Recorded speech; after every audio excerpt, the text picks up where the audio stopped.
हम सभी आग्रह करते हैं दीदी बरखा आनंद जी से,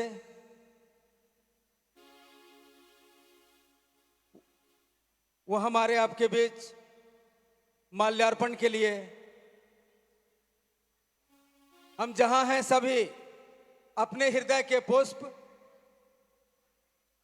साहब दीदी के चरणों में अर्पित कर रहे हैं। साहब दीदी अपने गुरु शिव से आशीर्वाद की कामना की बेला है ये। हम सभी आशीर्वाद मांग रहे हैं अपने साहब से, दीदी मां से कि आशीर्वाद दीजिए कि हम आपके संकल्प के अनुरूप अपने जीवन पथ पर चल सकें, हम सबों की लौकिक और पारलौकिक मनोकामनाएं पूर्ण हो, इस बात की प्रार्थना निवेदित करते हैं। हम सभी मिलकर अपने गुरु महादेव के चरणों में, साहब दीदी के चरणों में।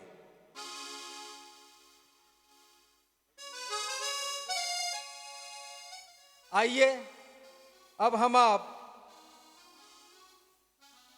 सीधे दीदी बरखा आनंद जी को सुनेंगे। हम सभी हृदय से दीदी बरखा आनंद जी को आमंत्रित कर रहे हैं अपने बीच उपस्थित होने के लिए, जिनका जीवन का सफर का अधिकाधिक भाग शिव गुरु की स्थापना साहब दीदी के संकल्प को समर्पित है। वो हमारे आपके बीच उपस्थित हैं। इनके लिए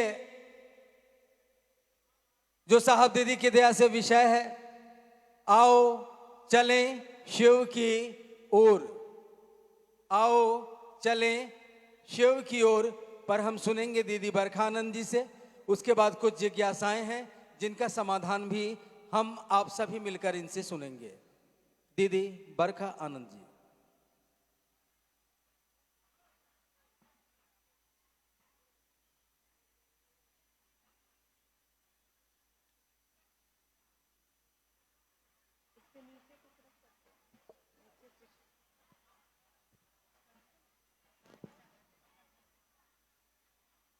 मेरे गुरु महेश्वर शिव को मेरा प्रणाम है।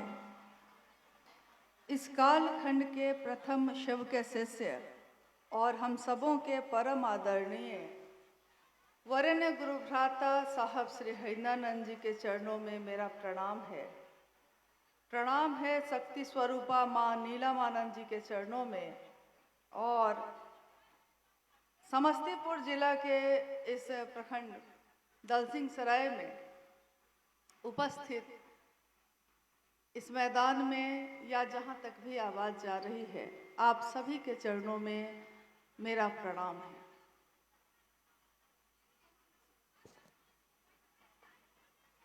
मेरा निवेदन है कि जो भी गुरु भाई या गुरु बहन जहाँ जैसी जगह मिली है, कृपया उसी स्थान पे लेकिन थोड़ा शांत हो जाए, चुप हो जाए, क्योंकि आपने अभी विषय सुना है, आओ चलें शिव की ओर। और अभी इस मैदान में हम लोग को ही पहुंचने में 1 घंटे से हम लोग जाम में हैं। मतलब समझ जाइए कितने लोग हैं जो शिव की ओर जा रहे हैं, तो पता चलेगा कि हम ही लोग नहीं पहुंच पा रहे हैं, इतना जाम, इतने लोग। लेकिन जब साहब हरिंद्रानंद जी ने, वरेण्य गुरु भ्राता जिनको हम कह रहे हैं, उन्होंने शिव की बात जन सामान्य में करनी शुरू की, उस समय उनके साथ बहुत ही कम लोग थे, चंद लोग थे।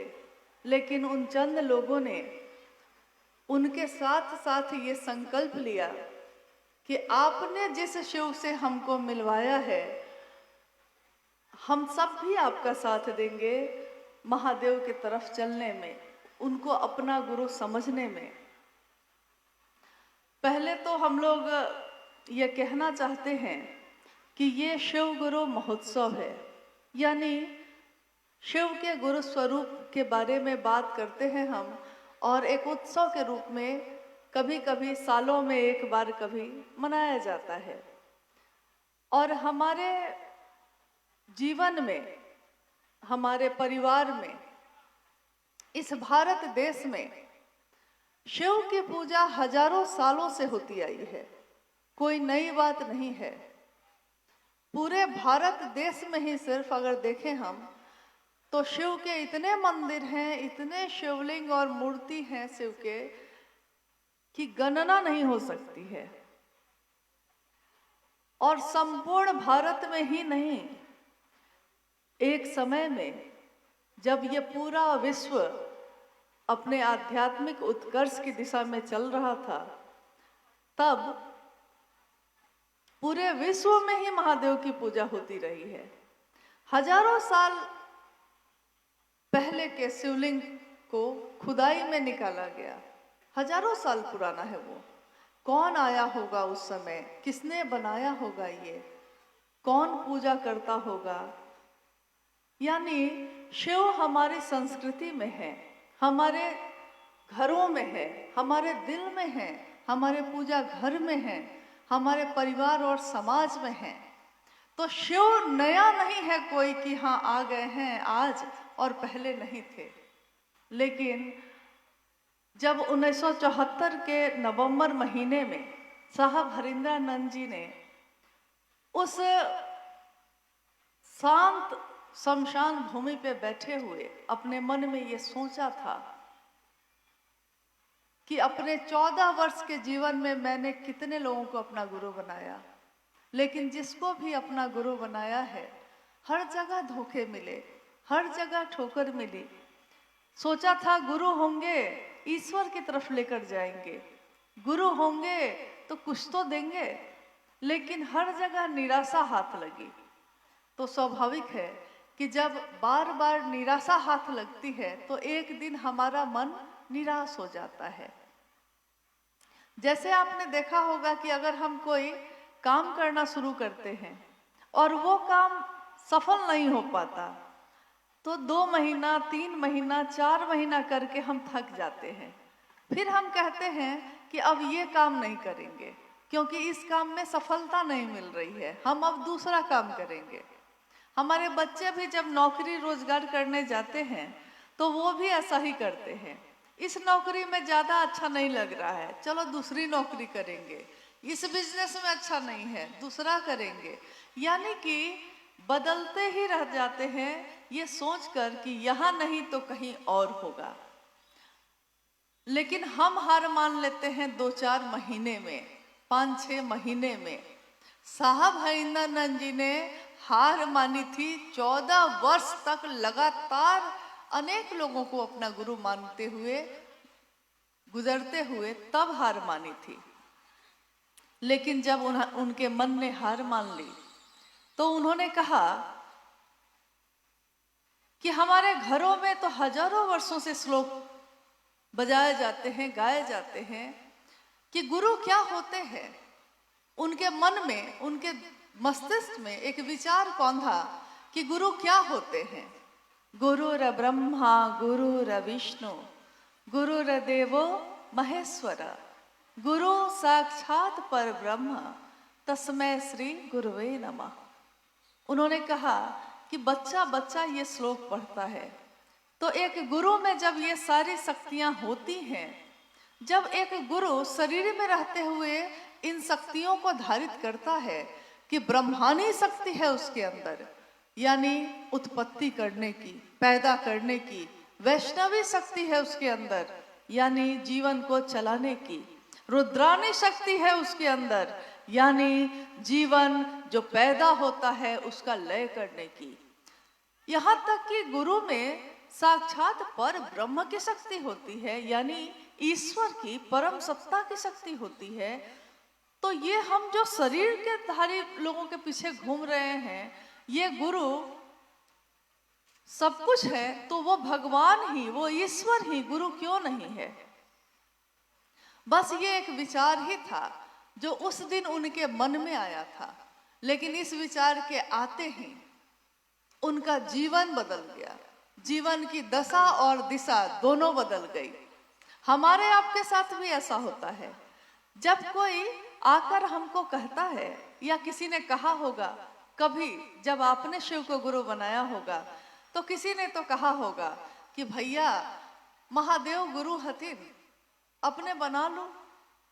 दीदी महादेव से सुंदर गुरु कहाँ है, बना लीजिए। और आपने उस क्षण उस व्यक्ति की बात सुनकर शिव को अपना गुरु बनाया होगा। हम सब जो यहाँ आज बैठे हैं, अपने जीवन को देखें। हमारा जीवन जो पहले था और हमारा जीवन जब से हमने शिव को अपना गुरु बनाया है, दोनों में अंतर आपको दिखेगा, काफी, बहुत ज्यादा। और ये अंतर इतना धीरे धीरे होता है कि पता ही नहीं चलता कि हुआ कैसे है। पहले जहां हमारा मन संकीर्णताओं से जकड़ा हुआ था, जाति का भेद, अमीर गरीब का भेद, क्षेत्र का भेद, बहुत तरह के भेद, संकीर्णताओं से जकड़ा हुआ मन कब स्वतंत्र हो गया, कब सबको अपना समझने लगा, कब सारे लोग अपने हो गए, पता ही नहीं चला। हाथ में कंगन हो किसी के तो वो मेरा गुरु भाई है, हाथ में कंगन है तो वो मेरी गुरु बहन है। अपनी बहन से जितना प्रेम न हुआ उतना गुरु बहन से हो गया। लेकिन कारण क्या है? क्योंकि उसके गुरु भी शिव है, मेरे गुरु भी शिव है। साहब चले थे अकेले, उन्होंने कहा अकेला ही चला था मैं, लोग मिलते गए, कारवां बनता गया।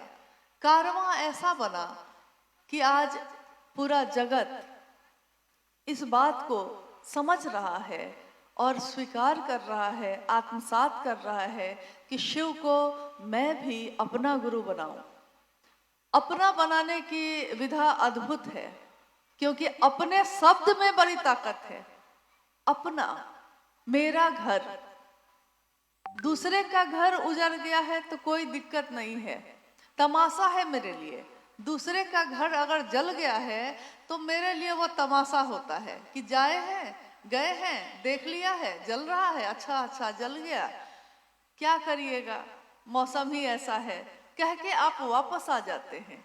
लेकिन मेरे घर की दीवार में भी अगर कुछ लग गया है तो मन घोर हो जाता है। मेरा का तो ऐसा असर है कि साहब ने कहा कि छोटी से छोटी चीज भी जिसको आप अपना समझते हैं, वो अगर आपके मन को घेर लिया है तो आप उससे मुक्त नहीं हो पा रहे हैं। दुनिया कुछ भी हो जाए लेकिन मेरी चीज बची रहे। जब भी बाढ़ आती है, कभी कोसी क्षेत्र इस सब में अगर बाढ़ आ जाती है तो हर व्यक्ति ये सोचता है कि मेरा घर बच जाए। दूसरे का पति बीमार है तो कोई फर्क नहीं पड़ता, लेकिन मेरे पति को अगर छींक भी आ गई है तो नींद उड़ गई है कि पता नहीं इनको क्या हो गया। मेरा कितना अद्भुत है। साहब ने कहा इसी मेरे भाव को, ये अपना जो होने का भाव है, इसी भाव को महादेव के लिए ले आइए। और महादेव के लिए जब हम ले आते हैं, ये तीनों सूत्र जब हम करते हैं, महादेव की बात होती है, हम उस शिव से दया की याचना करते हैं। याचना भक्ति की अभिव्यक्ति मानी गई है। शिव से दया की याचना भक्ति की अभिव्यक्ति है। इसका अर्थ क्या है? क्योंकि सुनने में तो बड़ा अच्छा लग रहा है, लेकिन ये भक्ति क्या है, अभिव्यक्ति क्या है, दया की याचना क्या है? पहला सूत्र है ये। लेकिन साहब के जीवन के बारे में आपने जितना भी सुना है, जब उन्होंने शिव को गुरु बनाया उसके 1 साल बाद 1975 में उनकी सांसों पे हवा के झोंके के साथ, हवा के साथ नमः आया और सिवाय उतर गया। लेकिन तीनों सूत्रों में वो तीसरे नंबर पे है। आया पहले वही था, फिर आकाशवाणी भी हुई जिसमें कहा गया कि जो तुम करते हो दूसरे को करने को कहो। ये बना दूसरा सूत्र। और पहला बना शिव से, अपने गुरु से दया की याचना करना। अपने गुरु से दया की याचना यानी आपका प्रेम और समर्पण। लेकिन ये प्रेम होना कठिन है, समर्पण होना कठिन है, क्योंकि जब तक हमारा मन ये समझता है कि इस काम को हम कर सकते हैं, हम किसी से मदद नहीं मांगते। जब तक हमको लगता है मेरा शरीर काम कर रहा है, हमको कोई ग्लास में पानी देने आए तो हमको अच्छा नहीं लगता। कहते हैं कि आप क्यों ला रहे हैं भाई, हम खुद ले सकते हैं। लेकिन एक दिन ऐसा आता है कि जब शरीर भी थक जाता है और एक दिन बिस्तर पकड़ लेते हैं हम, तब कोई नहीं लाए तो बुरा लगता है कि अरे मैं थक गया हूं, मदद तो कर दो मेरी।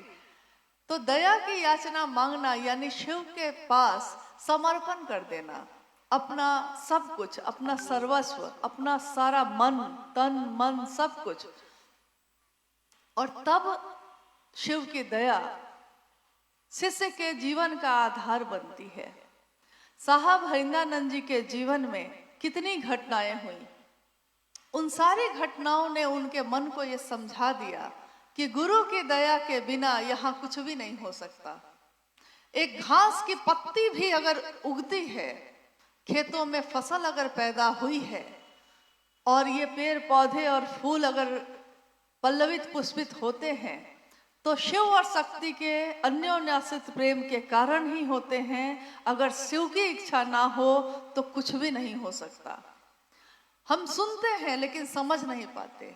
साहब हरिंद्रानंद जी ने इस बात को समझ लिया और उन्होंने कहा यही होती है समझ, सम्यक ज्ञान हो जाना। सम्यक ज्ञान यानी हर चीज की समझ हो जाना कि जीवन में हम क्यों आए हैं, क्या लेकर जाएंगे, कैसा जीवन जिएंगे, लौट के कहाँ जाना है, फिर आए कहाँ से थे, जाएंगे कहाँ।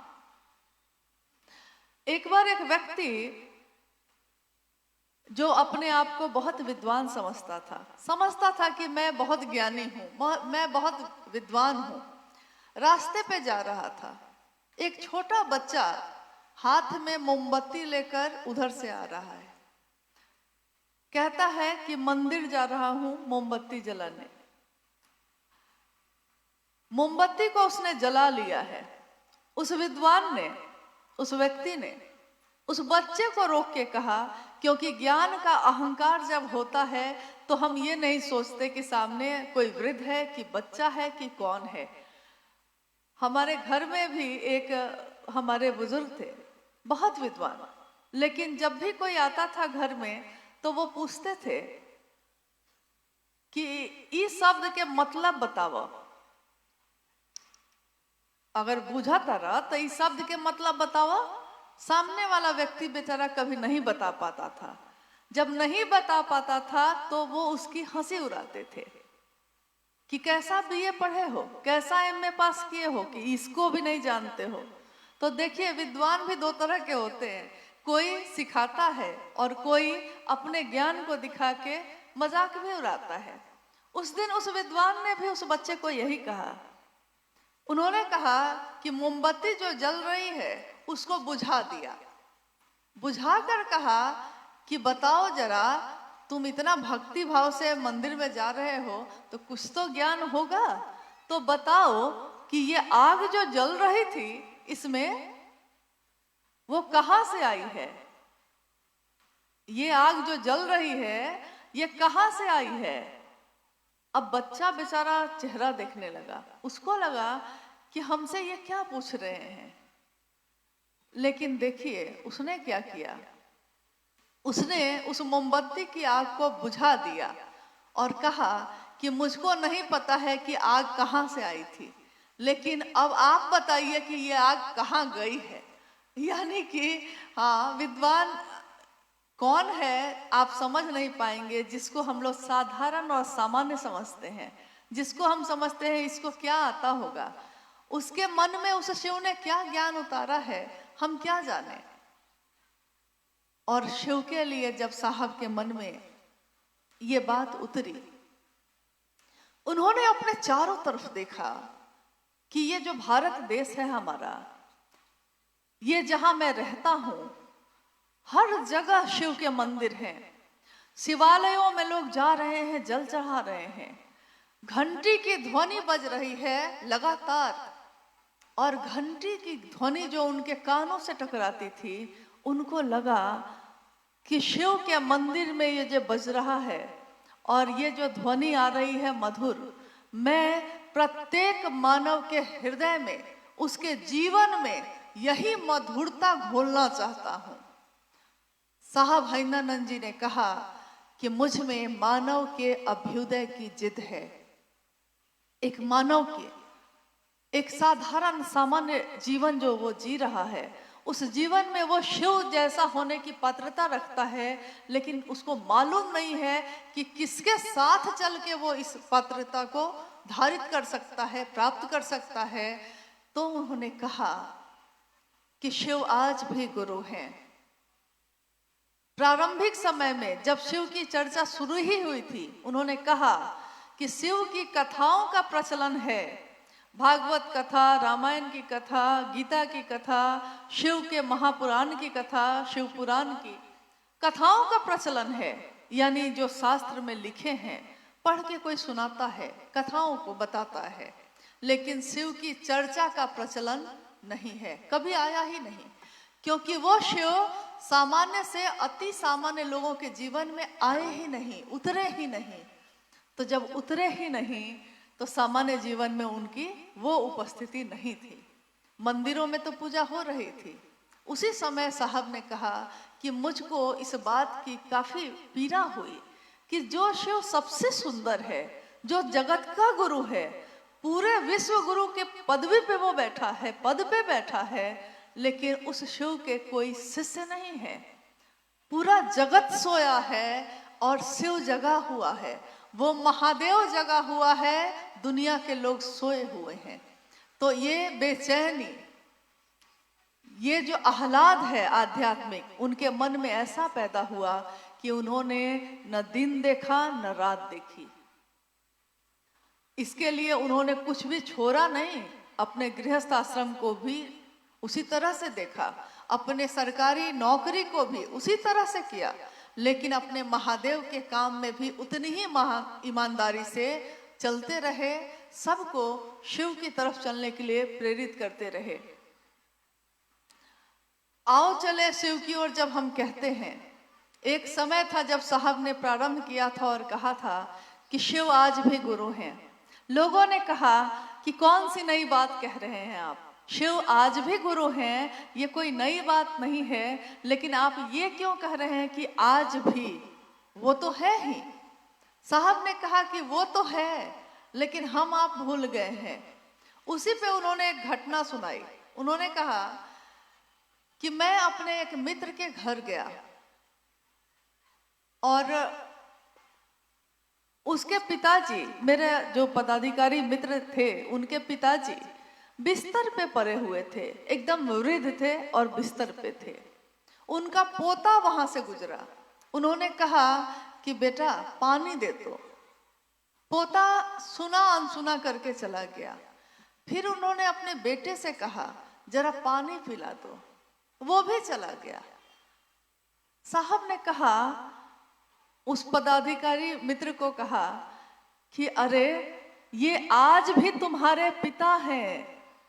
इस पे उनके मित्र बड़ा रुष्ट हो गए, उनको अच्छा नहीं लगा। उनको लगा कि मेरे पिता के बारे में ये बताएंगे हमको कि आज भी मेरे पिता हैं। लेकिन साहब ने कहा पिता है तो परवाह करो, पिता है तो सेवा करो, पिता है तो पानी दो, पिता है तो उसका नाम क्यों नहीं होता? और वही पिता अगर गुरु भी है, शिव गुरु भी है, तो उसी पिता को अपना गुरु बना के हम ज्ञान भी क्यों नहीं ले सकते हैं? इसी का आवाहन उन्होंने अपने जीवन में किया और आज ये धरती शिव की शिष्यता से आप्लावित हो रही है। पल प्रतिपल इसका विस्तार हो रहा है, इतने ज्यादा तेजी से हो रहा है जितना हम लोगों ने कभी न सोचा है न कभी देखा है। जब शुरू हुआ था तो गंगा की धार जहाँ से शुरू होती है पतली सी होती है, बहुत पतली धारा है वो, लेकिन जैसे जैसे वो जगत के तरफ बढ़ती है, उसकी धारा चौड़ी होती जाती है, बढ़ती चली जाती है। शिव शिष्यता की पावन जल धारा जब शुरू हुई, चंद लोग थे। आज वो पावन जलधारा विस्तार पा रही है, आगे बढ़ती जा रही है। लेकिन इस पावन जलधारा को प्रारंभ करते समय कुछ लोगों ने, जैसे आज हम बैठे हैं यहाँ दलसिंह सराय में, कभी किसी ने तो यहाँ शुरू किया होगा, कभी किसी ने तो कुछ लोगों को जुटाकर साहब को बुलाया होगा। तो हम सब अवनत हैं उन सभी लोगों के लिए जिन्होंने आज हम सबको ये सौभाग्य दिया कि मेरे आपके गुरु शिव हुए। क्योंकि मेरे साहब खुद भी अवनत रहे और खुद भी उन्होंने कहा कि ये जो एहसान है सबका, जिसने भी शिव के गुरु कार्य के लिए मेरी मदद की है, मेरा साथ दिया है, मैं अवनत हूँ, मैं नमन करता हूँ, मैं पद प्रक्षालन करता हूँ। उनकी लिखी हुई पंक्ति आज असंख्य लोग पढ़ रहे हैं, देख रहे हैं कि मैं शिव का शिष्य हरिंद्रानंद। वो लिखते हैं, मैं शिव का शिष्य हरिंद्रानंद पद प्रक्षालन करूंगा उन सभी का जो इस रास्ते के पथिक हैं या जो होंगे। पद प्रक्षालन का मतलब होता है, जैसा हमारे संस्कृति में, हमारे घरों में ऐसा चला आ रहा है, अब थोड़ा कम हो गया है, लेकिन पहले तो बहुत ज़्यादा था कि अगर कोई भी आया है, यात्रा करके अगर आया है घर में, तो हम दरवाजे पे ही उसका पैर धोते थे। आप लोग के यहाँ भी होता होगा ऐसा। दरवाजे पे ही लोटा में पानी लेके, थोड़ा सा गुड़ लेके उसके खाने के लिए देकर पानी पिलाते थे और पैर उसका धोया जाता था, ताकि उसके पैरों में लगी हुई मिट्टी और पैरों की थकान कम हो जाए। शिव के शिष्य हरिंद्रानंद साहब कहते हैं कि मैं शिव का शिष्य हरिंद्रानंद पद प्रक्षालन करूंगा उन सभी का। इतनी बड़ी सत्ता क्या बोल रही है कि मैं पैर धोऊंगा उन सभी का जो शिव की शिष्यता के रास्ते के पथिक हैं, यानी उस रास्ते पे जो चल रहे हैं। पथिक मतलब यात्री। उस रास्ते पे चलने वाले यात्रियों के, उस रास्ते पे चलने वाले शिव के शिष्यों का, जो आज इस रास्ते के पथिक हैं और आगे वो कहते हैं या जो होंगे, जो होंगे। ये शब्द जैसे ही उन्होंने लिखा है, ये साबित करता है कि ये वही व्यक्ति बोल सकता है, ये शिव की वही सत्ता बोल सकती है जो आज भी उतनी ही मजबूती से हर दिल में धड़क रही है। यानी साहब हरिंद्रानंद जी की स्मृति, उनका बताया हुआ रास्ता, ये उतना ही जीवंत है जितना वो शरीर में रहे तब था, आज उससे भी ज्यादा है। सूक्ष्म रूप में आज वो सभी शिव शिष्यों के साथ हैं और रास्ता दिखा रहे हैं शिव की शिष्यता के राजमार्ग पे चलने का। राजमार्ग कहा जाता है एक ऐसे रास्ते को जो बहुत चौड़ी होती है और शहर के सारी पतली पतली जो गलियां होती हैं, जो सड़क होती है, वो उस राजमार्ग पे जाके जुड़ जाती हैं। मुख्य मार्ग पे जाके सारे रास्ते, पतले पतले रास्ते जब मिल जाते हैं, तो यहाँ पतली सड़क है तो ट्रैफिक जाम है, लेकिन जैसे ही हम मुख्य सड़क पे जाते हैं, एनएच पे चले जाते हैं, तो ट्रैफिक जाम खत्म हो जाता है। इससे भी चौड़ी सड़क पे चले जाते हैं तो 6 लेन 4 लेन में जब चले जाते हैं तो और थोड़ा ट्रैफिक कम हो जाता है, गति भी बढ़ जाती है। साहब ने कहा, आपका मन जो शिव के तरफ चलता है, आपका मन जो शिव के तरफ ऊर्ध्वमुखी है, वही मन शिव के राजमार्ग पे भी चलने के लिए तैयार है। तो आइए चलते हैं। कभी उन्होंने ये कहा था कि शिव आज भी गुरु हैं, लेकिन लोगों को जब याद आ गया कि वही शिव जो गुरु है, वही शिव जो महेश्वर है, वही शिव जो महाकाल है, वही शिव जो महामृत्युंजय है, वो शिव अनेक रूपों में है, व्याप्त है, लेकिन हमने आपने उस शिव से अपना मिलना तय किया ही नहीं, मिले ही नहीं कभी। उन्होंने जो मिलवाया है, हालांकि आपने ये बातें साहब श्री की चर्चाओं में सुनी होगी, लेकिन सुनी हुई बात को भी फिर से दोहराने से होता ये है कि हमको याद आ जाता है कि उन्होंने क्या कहा। उन्होंने अपनी चर्चाओं में अनेक बार कहा कि शिव ही है वो, लेकिन अब मेरा उससे क्या रिश्ता है इस पे निर्भर करेगा कि परिणाम क्या आएगा। इसी के लिए उन्होंने एक घटना, उन्होंने कहा कि यह सच्ची घटना है अंबाला शहर की। अंबाला पंजाब में एक शहर है।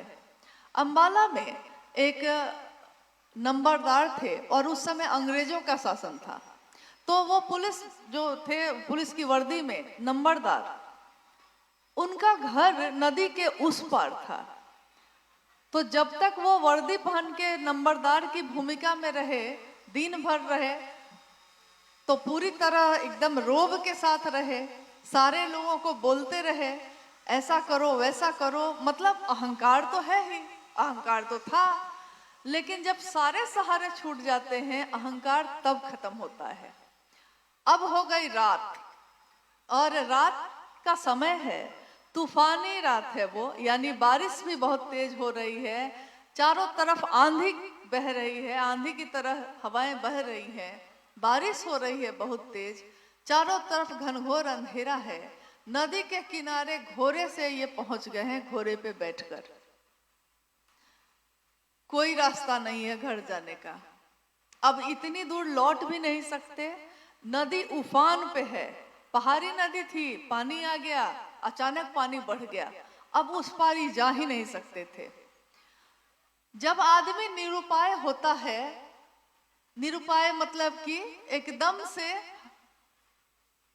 बिना किसी बल का हो जाता है, बिना किसी सहारे का हो जाता है, तब वो अपने आसपास देखता है कि कोई है क्या जो मदद कर सकता है, कोई ऐसा है जो मेरा साथ दे सकता है।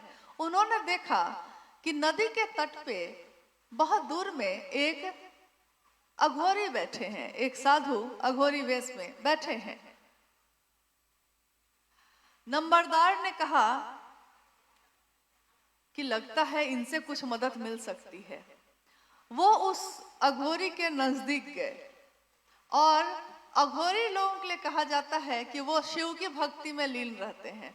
उनको दुनिया के लोगों से बहुत वास्ता होता नहीं है, महादेव महादेव किया है, मगन है, लेकिन कोई प्रणाम कर देता है तो तुरंत खुश भी हो जाते हैं।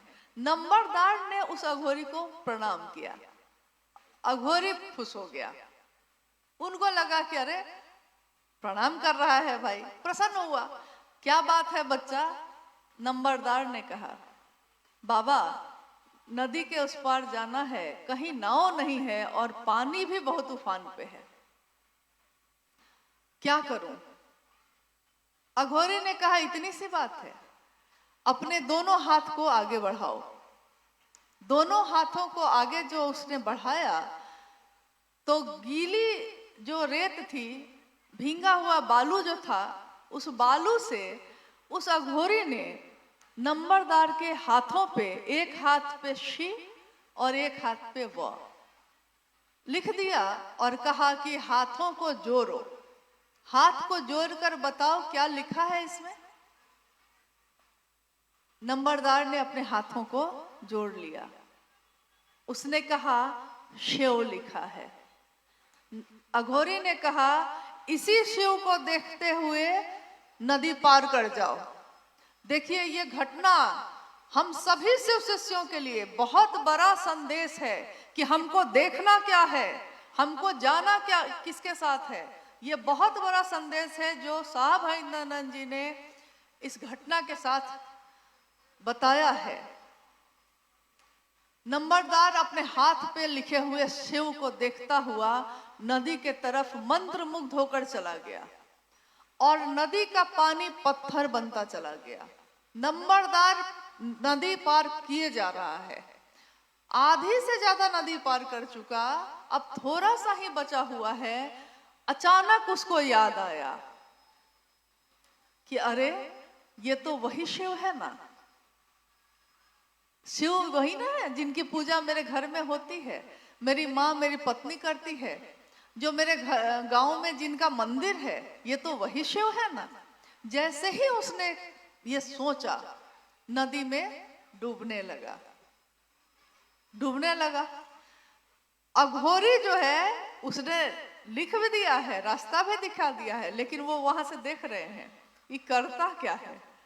उन्होंने वहीं से, उस अघोरी ने वहीं से चिल्ला कर कहा जोर से, रे रे अपने शिव को छोड़, मेरे शिव को देख। जैसे ही नंबरदार जो डूब रहा था उसने ये आवाज सुनी और उसने डूबते डूबते अपने हाथों को एक दूसरे से सटाया और फिर से उसी याद में, उसी स्मृति में आ गया जो अघोरी ने उसको याद दिलाया था जिस शिव का, उसकी स्मृति में आया। वो फिर से ऊपर हो गया, नदी पार करके चला गया। साहब ने कहा एक नंबरदार का भी संबंध था शिव से, ऐसा नहीं कि नहीं था। उस अघोरी का भी संबंध था शिव से, लेकिन दोनों के संबंध में ताकत का बहुत बड़ा अंतर था। क्योंकि अघोरे के लिए वो शिव उसका सर्वस्व है। जो शिव चाहेंगे वो वही करेगा, वो क्या चाहता है वो नहीं करता, जो शिव चाहते हैं वो करता है। नंबरदार के लिए ऐसा नहीं है, समय मिला है तो जल चढ़ा दिया है और जगत में खोया है। तो दोनों के संबंध में भी ताकत की मात्रा का अंतर इसी तरह से है। जब हम सभी शिव के शिष्य ये कहते हैं कि हे शिव आप मेरे गुरु हैं, मैं आपका शिष्य हूं, मुझ शिष्य पर दया कर दीजिए, ये पंक्ति जैसे ही हम बोलते हैं हम भूल जाते हैं कि ये शब्द किसके बोले हुए हैं। इस पंक्ति में ताकत किसकी काम कर रही है। शिव को ही पुकार रहे हैं आप, लेकिन कौन शिव? वो शिव का ही रूप है, वो शिव ही है वो। लेकिन वो शिव जिनसे शिव के शिष्य हरिंद्रानंद जी का नाता इतना गहरा है, इतना गहरा है कि वो कहते हैं कि मेरी कामना है, मैं ये कामना करता हूं कि आप सभी का मन शिव की शिष्यता का भाव शिव के दया के अतल गहराइयों में समाहित ही होता रहे, जाता ही रहे। अतल मतलब जिसका कोई तल नहीं है, जो कहीं जाके रुक नहीं जाएगा, ये लगातार चलता रहेगा और ये दया के गहराइयों में हमारा शिष्य भाव चलता चला जाएगा, जिसका परिणाम ये होगा कि बूंद अब समंदर है। दूध से सफेदी अलग नहीं होती, धूप से उसकी दाह अलग नहीं होती, उसकी रोशनी अलग नहीं होती, अग्नि से उसकी दाह अलग नहीं होती, बारिश में जो ठंडापन है पानी के साथ वो अलग नहीं है। मतलब कोई किसी से अलग नहीं है, अभिन्न ही है, एक साथ ही है। हम सभी शिव के शिष्य जब उन लम्हों को, उन समय को याद करते हैं जब हमारे साहब हरिंद्रानंद जी, माँ नीलम आनंद जी ने बहुत ही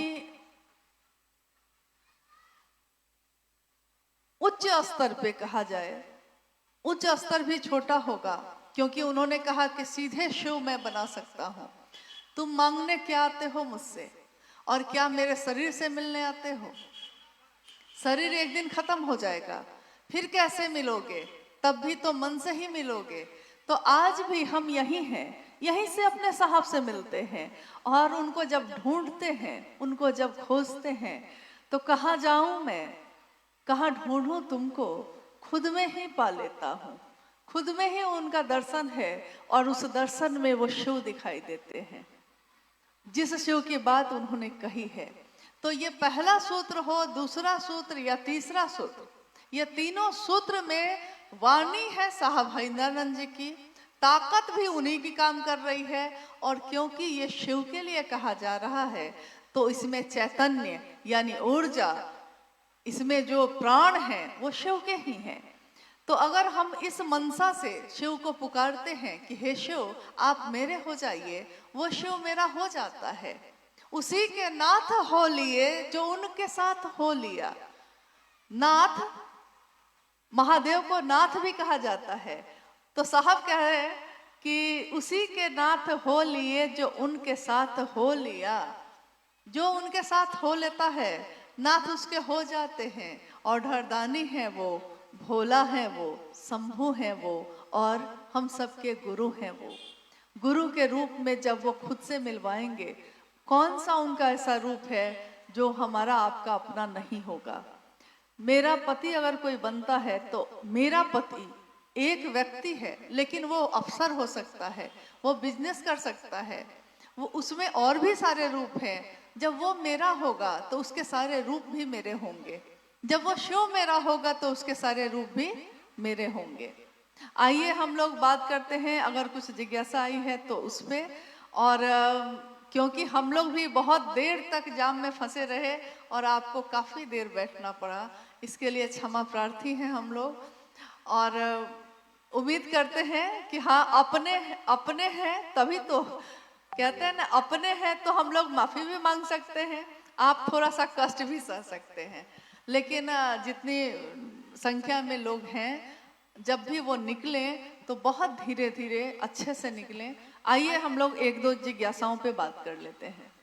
जिज्ञासा है, साहब श्री ने कई बार कहा है और लिखा भी है कि पीड़ा के क्षणों में महादेव की दया की गति तीव्र हो जाती है।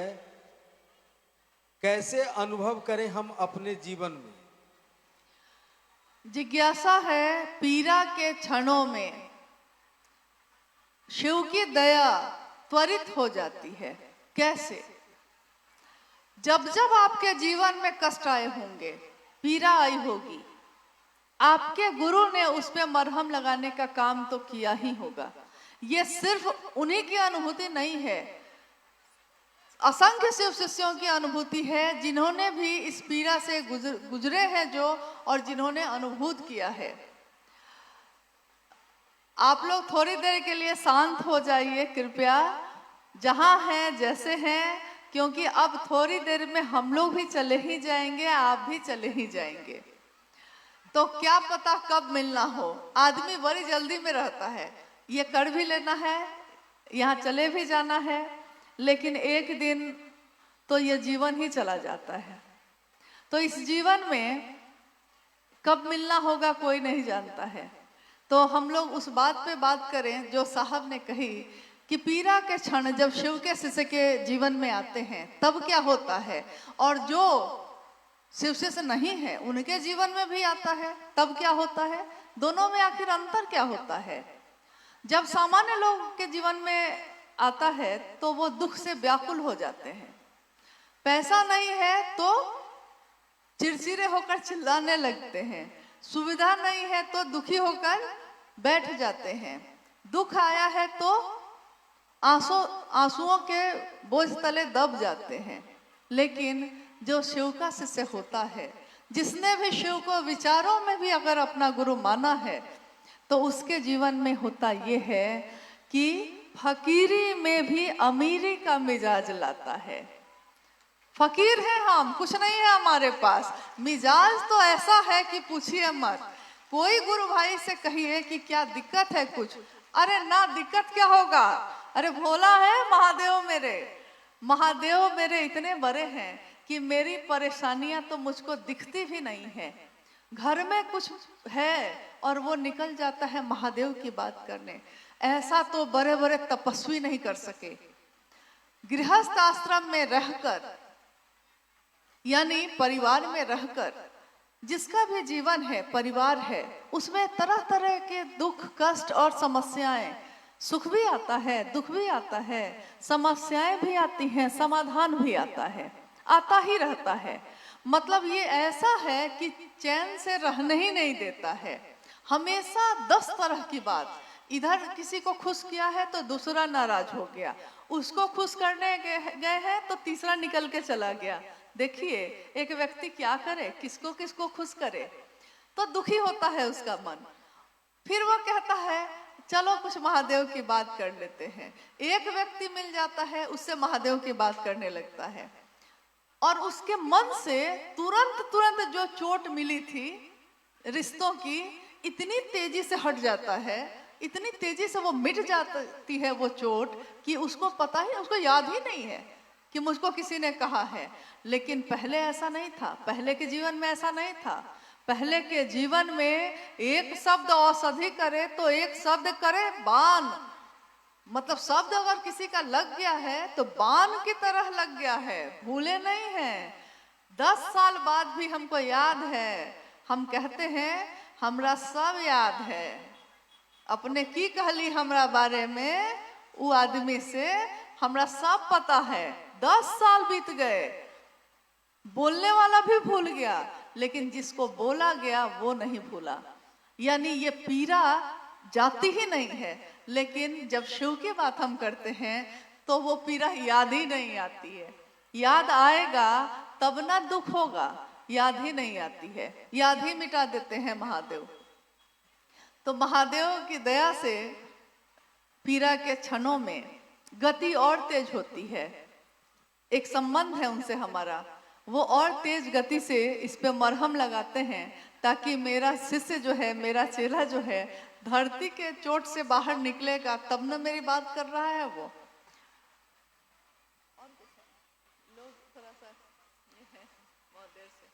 एक जिज्ञासा और है, शिव तुम जागो, शिव तुम जागो, इस वाक्य को समझाने की कृपा किया जाए। ये जिज्ञासा जो अभी पढ़ी गई है, ये भी एक शब्द ही है, लेकिन इस शब्द को बोला था मां नीलमानंद जी ने, शिव तुम जागो। और उस समय के कार्यक्रमों में इसका बैनर लगाया जाता था, शिव तुम जागो दीदी नीलम आनंद लिखा जाता था उसमें। ये शिव कौन है जो जागा नहीं? ये शिव क्या सोए थे? ये जागा जागा महादेव क्यों कहते हैं हम? क्या महादेव सोए हैं? न वो शिव सोया है, न उसकी सत्ता सोई है, लेकिन हमारे आपके हृदय में जो शिव है वो सोया है। ये कैसे होता है? क्योंकि हम कहते हैं कि हमको क्या पता कि मेरे अंदर महादेव हैं कि नहीं है। जैसे कोई बच्चा जन्म लेता है, उसको नहीं पता है कि उसके अंदर पति का भाव है या पत्नी का भाव है, उसको नहीं पता। वो तो पैदा ही हुआ है, तो पता चलता है कि ये मेरे पिता हैं और ये मेरी माँ है। तो उसके अंदर भाव पैदा होता है पुत्र का या पुत्री का। मेरी माँ है, मेरे पिता हैं, ये मेरा भाई है तो भाई का भाव पैदा हो गया, ये मेरी बहन है, भाई का भाव पैदा हो गया। यानी जो जो रिश्ते सामने आते चले जाते हैं, उसी का भाव उसके अंदर से पैदा होने लगता है। लेकिन जब शिव को अपना मानने की बात हुई तो लोगों ने कहा कि भाव कैसे लाएं, कहाँ से लाएं? भाव है नहीं मेरे अंदर, तो हम लाएं कैसे? साहब ने कहा कि जिस तरह जन्मजात आपके अंदर सभी रिश्तों के लिए भाव हैं, लेकिन सोए रहते हैं, जब वो रिश्ता सामने आता है तो आपके हृदय का भाव प्रकट हो जाता है। किसी लड़की की शादी तय होती है, अभी शादी हुई नहीं है, लेकिन उस लड़के के लिए पत्नी का भाव उसके अंदर प्रकट हो जाता है। उससे पहले वो कहाँ था उसको नहीं पता। पति का भाव प्रकट हो जाता है पत्नी के लिए, इससे पहले कहाँ था ये भाव? ये तो नहीं था, लेकिन प्रकट हो जाता है। एक दिन वो माँ और पिता भी बनते हैं। कहाँ था ये माँ का भाव, कहाँ था ये पिता का भाव? पहले तो नहीं दिख रहा था, ये अंदर में कहाँ सोया था? जैसे ही वो रिश्ता सामने आया है, अभी अभी डॉक्टर ने कहा है कि आप माँ बनने वाली हैं, आप पिता बनने वाले हैं, और अभी आपने बच्चे को देखा ही नहीं है, अभी तो 9 महीने बाद देखना है, लेकिन आपके मन में माँ के ममता की धार फूट जाती है। पिता के मन में पिता का दायित्व का भाव आ जाता है। अभी वो पैदा भी नहीं हुआ है, सूचना आई है सिर्फ। ये भाव कहाँ था? शिव के लिए भाव कहाँ है? हम खोजते हैं बाहर, और वो है मेरे आपके मन के अंदर। तो वो जब जैसे ही हम कहते हैं हे शिव आप मेरे गुरु हैं, यानी एक रिश्ता पैदा होता है। सामने वो शिव हैं, गुरु के रूप में हैं, मैं शिष्य के रूप में उनके सामने हूँ, तो मेरे मन में वो भाव प्रकट हो जाता है तुरंत। इसमें समय भी नहीं लगता, एक क्षण में, क्षण के भी 100वें हिस्से में पैदा होता है। सोचा है, सुना है और प्रकट हो गया है। जगत गुरु नमस्तुभ्यम, जगत के गुरु तुमको प्रणाम है। संभवे गुरुवे नमः, इस तरह के कितनी पंक्तियों से ये भारतवर्ष प्रदीप्त है, लेकिन वो सबका है और अगर मेरा नहीं हुआ तो किसी काम का नहीं है। शिव सार्वजनिक हैं, सबके देवता हैं, देवों के देव हैं, महादेव हैं, लेकिन वो महादेव, महा यानी महा शब्द जो लगा है, यानी अब उससे ऊपर कोई है ही नहीं। इसीलिए आपने देखा होगा शिव के विभिन्न स्वरूपों में महा शब्द लगा है। महामृत्युंजय, महायोगेश्वर, महाऔढ़रेश्वर, महाकापालिक, यानी जितने भी तरह के रूप हैं सब में महा लगा है। और हम कहते हैं कि अब उससे ऊपर कुछ भी नहीं है। तो जब वो शिव चलना चाहेगा तो जगत में आएगा। एक दिन इस सूक्ष्म से स्थूल की उत्पत्ति हुई, एक दिन स्थूल से फिर से सूक्ष्म बनने की बारी है। तो साहब ने कहा, माँ नीलामानंद जी ने कहा कि शिव तुम प्रत्येक हृदय में जागो, शिव तुम जागो। कौन शिव? वो जो सत्ता है वो नहीं, वो जो मेरे मन में तो है लेकिन प्रकट नहीं होता, सामने नहीं आता।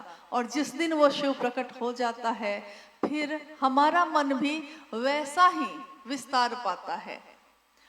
प्रेम और समर्पण, करुणा, दया, ये सब ऐसे भाव हैं कि अगर आपके मेरे मन में हो वो भाव, तो देखिएगा, आप गौर करिएगा कि अगर आपके मन में किसी के लिए प्रशंसा है, किसी के लिए करुणा है, तो आपका मन हल्का होता है। ये आप अपने जीवन में करके देख सकते हैं। आपका मन एकदम हल्का हो जाता है, जैसे फूला सा है, जैसे विस्तार पा रहा है। लेकिन जैसे ही हम किसी के लिए घृणा, नफरत, क्रोध रखने लगते हैं तो लगता है जैसे अंदर कुछ सिकुड़ रहा है, कुछ खराब सा हो रहा है, अच्छा नहीं लग रहा। तो जैसे ही हम कहते हैं शिव आप मेरे गुरु हैं, यानी वो शिव विराट से भी विराट है।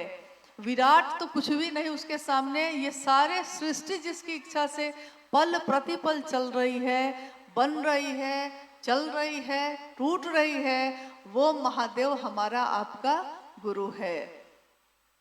साहब के शिव से मिलने की बात करिए, शिव से ही मिलना है, लेकिन कौन शिव? जो हमारे मंदिरों में है, जो हमारे पूजा घर में है तो वही शिव, लेकिन हम मिले नहीं थे उससे, दूर से ही देखा था। पूरी दुनिया के लोग उस महादेव के नजदीक होने का साहस नहीं कर सके थे। उनको लगता था महादेव तो बहुत बड़ी सत्ता है, हम जैसे सामान्य अति सामान्य लोग उन तक कैसे जाएंगे? हमको आता क्या है? संस्कृत नहीं आती, श्लोक का जप नहीं आता, साधना उपासना नहीं आती, मंत्र का जप नहीं आता हमको, तो हम कैसे उस महादेव तक जा सकते हैं? क्योंकि कुछ करेंगे तब न पाएंगे। इस काल खंड में महामानव, मैंने अभी कहा कि महा शब्द जिसके नाम के आगे लग जाता है, अब उससे ऊपर कुछ भी नहीं है। तो हम कहते हैं महामानव, शिव के शिष्य हरिंद्रानंद जी को हम कहते हैं महामानव है वो, युग पुरुष है वो। युग पुरुष, एक ऐसा पुरुष जिसने पूरे युग की, पूरे कलयुग की दशा और दिशा ही बदल दी। मात्र ये विचार है, लेकिन सामान्य से अति सामान्य लोगों में ये संचरित है और बढ़ती ही चली जा रही है। उसका अपना परिणाम है, उसका अपना प्रभाव है। एक निष्ठ होइए, समर्पित होइए अपने गुरु शिव के लिए। 1 घंटा ही समय दीजिए, ईमानदारी से दीजिए। कोई नहीं कहता है कि 24 घंटे महादेव महादेव आप करिए, कोई रिश्ता ऐसा नहीं कहता। शिव भी गुरु है, वो क्यों कहेंगे? भाई तुमको मैंने परिवार दिया है, ये जीवन दिया है, ये धरती दी है, तो भोगो भी, मोक्ष भी मिल जाएगा, कोई दिक्कत नहीं है। लेकिन अगर थोड़ी देर के लिए भी महादेव की बात करते हैं तो ईमानदारी से करिए, उतनी ही देर। क्योंकि हम अपने बच्चों को तो कहते हैं लेकिन खुद नहीं समझते। हम अपने बच्चों को कहते हैं कि बेटा अरे 1 घंटा पढ़ो ना मन से, 1 घंटा पढ़ो। तो कहता है कि 1 घंटा कैसे पढ़े मम्मी? तो आप कहते हैं कि 1 घंटा पढ़ो, मन से अगर पढ़ोगे ना तो 1 घंटा भी रोज अगर पढ़ोगे तो रिजल्ट अच्छा हो जाएगा। हम कहते हैं कि नहीं? और 1 घंटा भी अपने गुरु के लिए हम ईमानदारी से अगर दे सकें, हाँ, अनुरोध ये है कि इन पचड़ों में ना पड़िए कि दूसरा क्या कर रहा है, क्योंकि जैसे ही आप दूसरे को देखने लगते हैं अपनी तरफ देखना हम लोग भूल जाते हैं। एक गुरु के आश्रम में उनका बहुत शिष्य रहता था और गुरु जी ने कहा, शिष्य लोग जब जाने लगे तो गुरु ने कहा कि कुछ ना कुछ प्रसाद के रूप में दे देता हूँ। एक शिष्य ने कहा कि गुरु जी मुझको प्रसाद नहीं चाहिए, मुझको कोई ऐसी चीज चाहिए जिससे मैं जान लूं कि दूसरों के मन में क्या चलता है। तो गुरु के पास एक आईना रखा था। गुरु जी ने आईना, शीशा उठाकर उस शिष्य को दे दिया और कहा कि ठीक है, लो ये शीशा, ये आईना लो, इस आईना में जिसकी तस्वीर तुम देखोगे, इस आईना में जिसका चेहरा देखोगे, उसके अंदर क्या चल रहा है तुमको पता चल जाएगा। शिष्य जो है बड़ा खुश हुआ, अद्भुत चीज मिली है। उसने सबसे पहले क्या किया, अब गुरुजी दूसरे काम में व्यस्त हो गए, उसने सबसे पहले क्या किया कि शीशा को अपने गुरु की तरफ ही घुमाया धीरे से और देखा कि गुरुजी के मन में तो बहुत अहंकार और लोभ है। अब बेचारा चिंतित होकर अपने घर की तरफ चला। घर के रास्ते में जितने लोग मिले उनके तरफ शीशा घुमा घुमा कर देखता रहा। किसी के मन में कुछ था, किसी के मन में कुछ था, लेकिन ये दुखी ही होता चला गया। अंत में ये घर भी पहुंच गया, घर के लोगों के तरफ भी शीशा घुमा घुमा कर देख लिया। कुछ दिन रहना था, रहा घर पे, वापस गुरुकुल फिर से आया, शीशा लेते हुए आया। तब उसने कहा, गुरुजी, प्रणाम किया गुरु को। गुरु ने पूछा कि अच्छा रहा घर का? उसने कहा जी बहुत अच्छा रहा। तो फिर उसने कहा कि गुरुजी एक बात पूछनी है। गुरु ने कहा पूछो। उसने कहा कि आप तो मेरे गुरु हैं, लेकिन मैंने शीशा आपके तरफ घुमाया तो उसमें भी क्रोध, लोभ, लालच सब दिख रहा था, ऐसा कैसे हुआ? गुरु ने कहा कि तुमने शीशा मांगा था और कहा था कि एक ऐसी चीज दीजिए जिसमें मुझको ये पता चल जाए कि हाँ किसके मन में क्या है, लेकिन तुमने सबके तरफ वो शीशा घुमाया, अपने तरफ घुमाया था? शिष्य ने कहा नहीं। तो गुरु ने कहा कि एक बार अपने तरफ भी घुमा लेना, शुरुआत खुद से करनी चाहिए। तो महादेव का काम कौन कैसा करता है, क्या करता है, हम दूसरों को तो देखते चले जाते हैं, लेकिन इस दूसरों को देखने में अपना रास्ता ही भूल जाते हैं। अपनों की चिंता सताती है और अपनी यात्रा विस्मृत हो जाती है। हम भूल जाते हैं हमने ये रास्ता चुना है, प्रत्येक मानव मन ने इस रास्ते को चुना है कि शिव मेरे हो जाए। इससे सुंदर बात इस धरती पे और कुछ भी नहीं हो सकती। वो शिव मेरा हो जाए। अगर वो मेरा हो जाए तो धरती पे क्या है जिसकी कामना बाकी रहेगी। लेकिन हम इसको भूल जाते हैं और दूसरों की तरफ देखने लगते हैं। देखना था महादेव को। अरे महादेव तो इतना सुंदर है कि जो उसको सच में देख ले, यानी मन से महसूस कर ले एक बार, तो उसका मन फिर किसी की तरफ देखता ही नहीं है, वो तो देखेगा ही नहीं। उसकी सुंदरता तो इतनी है। वो सत्य है, सत्यम शिवम सुंदरम। वो सत्य है, वो सुंदर है, वो शिव है, वो भोला है, वो करुणा का अवतार है और मेरा गुरु है। मेरे जीवन का सबसे बड़ा सौभाग्य यही है। हम इस सौभाग्य को नमन करते हैं, अपने गुरु शिव को नमन करते हैं और ये वादा हम सब मिलकर करें अपने गुरु से और अपने गुरुवत वरेण्य गुरु भ्राता से, माँ नीलम आनंद से, कि जो रास्ता आपने दिखाया है और जिस रास्ते पे आप लेके चल रहे हैं, हम सब शिव के शिष्य उस रास्ते पे जैसा आपने चाहा है वैसे ही चलेंगे। जैसा दूसरे चाहते हैं वैसा नहीं चलेंगे। और ये निर्णय तो आपके और मेरे हाथ में होता है कि हम चलना कैसे चाहते हैं। तो आइए चलते हैं शिव की ओर, अपने साहब के साथ, अपनी माँ नीलम आनंद जी के साथ। चारों तरफ पुष्प खिले हैं, सुंदरता है, खुशहाली है, सुगंधित माहौल है और महादेव सामने दिखते हैं। उस महादेव की तरफ चलने में रास्ते में कांटे लगे हैं या फूल बिखरे हैं, ये भी देखने का समय नहीं होता। जब आदमी चलता है, मन में संकल्प लेकर शिव के लिए चलता है, तो बस शिव ही दिखाई देते हैं और कुछ भी दिखाई नहीं देता।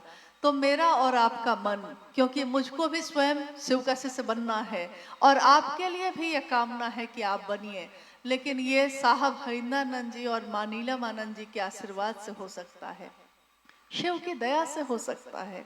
मैं खुद भी शिव का शिष्य यथार्थ में बनूं और आप सब भी बने। शिव की चर्चा का प्रयोजन एकमात्र यही होता है, शिव भाव से संजात एवं प्रगाढ़।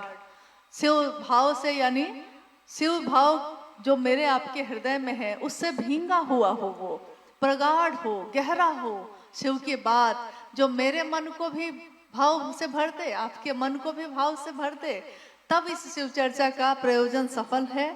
और महादेव की दया बनी रहे, बरस रही है, बरसती ही रहे। शिव की शिष्यता व्यापक और व्यापक होती जाए।